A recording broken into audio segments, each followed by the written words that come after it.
Что ты можешь сказать на контрреакции белорусов у ТикТоку, принамсі, на то, что нібыта приедет 150 тысяч пакистанцев? Вось гэта для мяне стало, конечно, шоком. Уже давно я не вступаю ні ў якія дыскусіі ў інтэрнэтах, але я вот тут недавно почитал пост Александра Кныровича, и я таксама Видит Бог, я не хотел.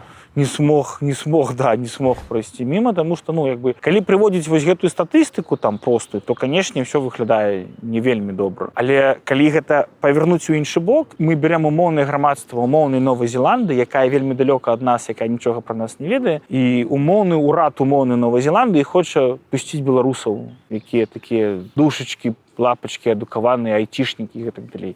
І тут які-нибудь мясцовы новазеландскі opinion-maker, лідар думак пачынае пісаць, што па статыстыцы Беларусь там ледзьве не на першым месцы ў свеце па спажыванні алкаголя. Разам з гэтым там смяротнасць, разам з гэтым там уся крымінальная гісторыя звязаная. Мы расказваем сверху пра якіх-нибудь умоўных дэгенератаў, якія ў п'яным стане выкідваюць дзяцей з вакна. То, што ў нас было, да? Мы расказваем пра якіх-нибудь умоўных вясковых алкашей, якія зарубаюць свайго аднасельчаніна і спаліваюць ягоныя рэшткі, і дыктатар іх выпускае на волю, тому што яны ні ў чым не вінаваты. І мы зверху яшчэ дададзім статыстыку па колькасці прызнаволеных, па колькасці сілавікоў на 1000 насельніцтва. І ніхто в Новай Зеландыі нас не захоча бачыць. Да, і мы зверху расказваем яшчэ пра всю тую чарнягу, всю тую жэсць, якія рабілі вось беларускія мусара, я іх па-іншаму не назову. На выніку выходзіць гісторыя ўжо не настолькі такіх цікавых, прыгожых, рахманых беларусаў, так? Тое ж самая гісторыя з Пакістанам. Ёсць хлусня, ёсць абсолютная нахабная хлусня, есть статистика, вось и так.